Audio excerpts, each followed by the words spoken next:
बारे में सुने के मिलल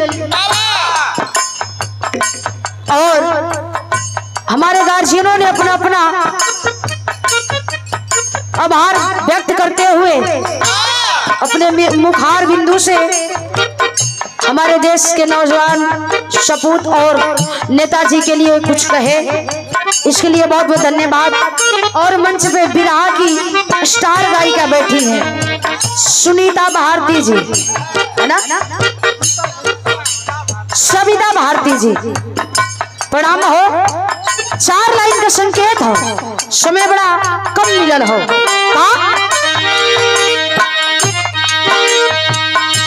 कि गरजे इनकलाबी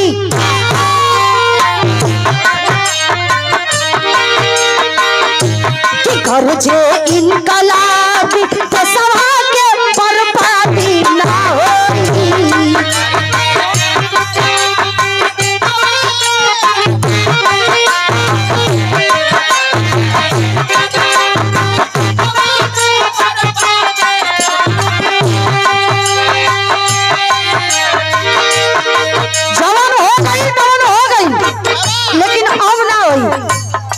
और ये विराट की सुपरस्टार गायिका, हेलो घटावा बढ़ावा मत भैया, अनीता भारती जी, आप जी के द्वारा ये आशीर्वाद सम्मान प्यार भरा स्नेह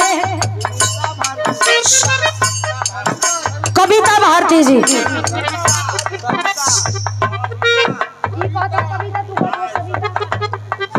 सविता भारती जी, सुन ले हल्के मर्दे, आप जी के द्वारा सम्मान कल गई कोट कोट बंधन कैसे हो गरजे इनकलाबी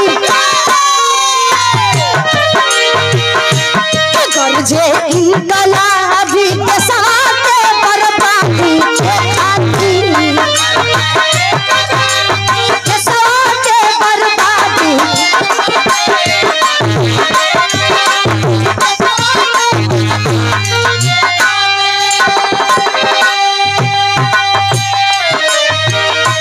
हम गुलाम न रह, गुलाम न रह, बहुत दिन रहली कि हम गुलाम न रह, लड़ पया पया चाबी खातिर हम गुलाम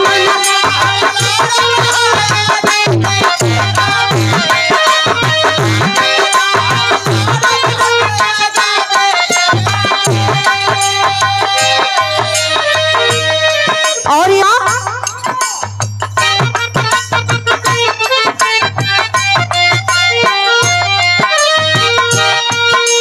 ललकारे सुबह सुज दिहले गोरवन के चुनौती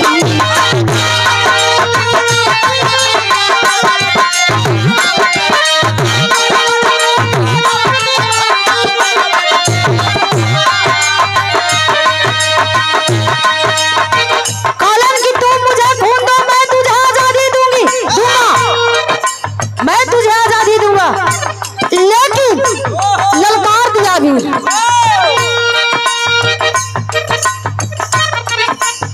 सवाना ही हुए तोहरे बापे के बपूती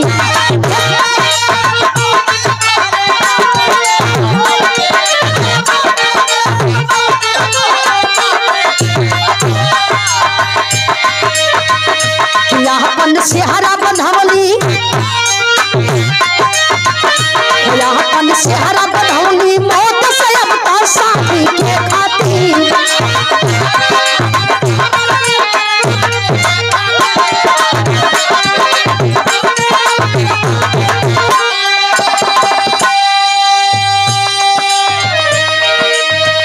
कि हम गुलाम न रह, कि हम गुलाम न रह, बोला बोया बोया जाती के खातिर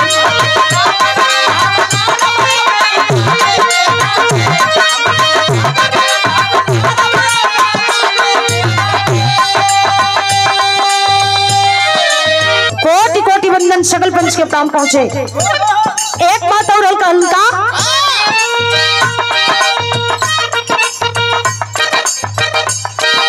कोई है नाही जालिम अबई आबर उनी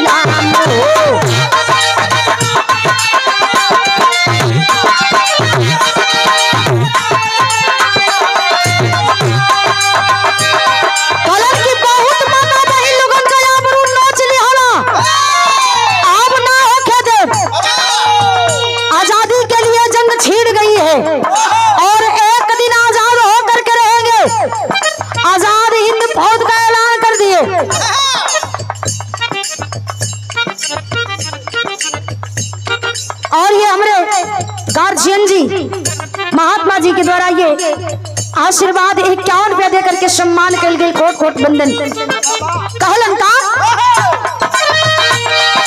होई है नाही आबरू अब सुनो ई नीलाम हो रही है नाही दसवा अब हमारो गुलाम हो।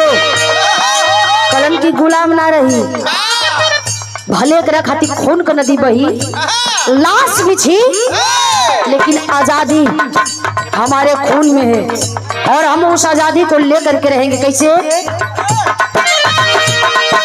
रही है नाही कातिल हमारे के सवा गुलाम हो।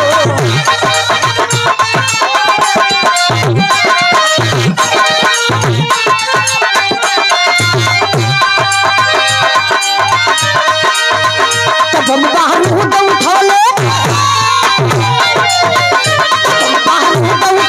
पिलवायब शहजादी के खातिर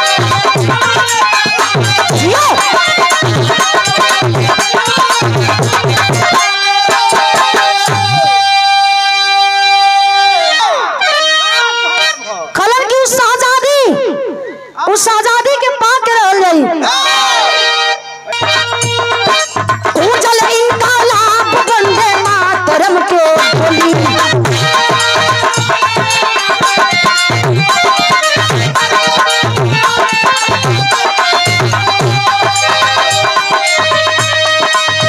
इनकलाब का बोली लग गई। उधम सिंह जाके मरले लंदन में बोली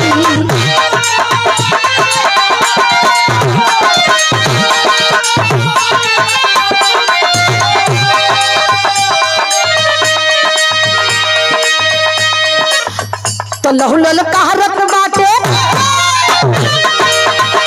लहुलल कहरत बाटे अब दाई आबादी के खातिर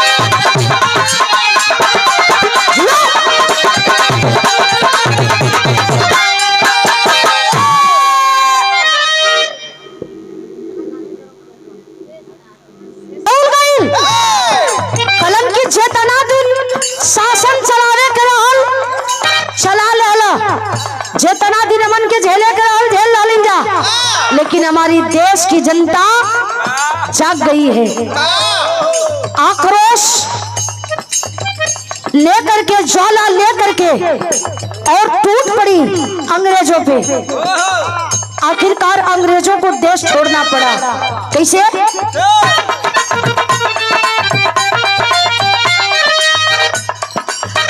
शहादत क्रांतिकारी वतन पे अपने जान से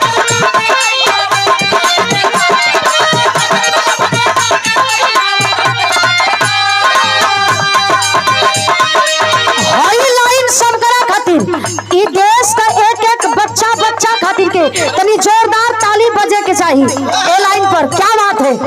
देखा हमार डिपार्टमेंट बढ़िया से ताली बजावत है आप लोग कोताही करत हुआ हाई लाइनिया बोलब तब बजैया लोग। कैसे कोई नहीं टक्कर ले ही शेर हिंदुस्तान से कोई नहीं टक्कर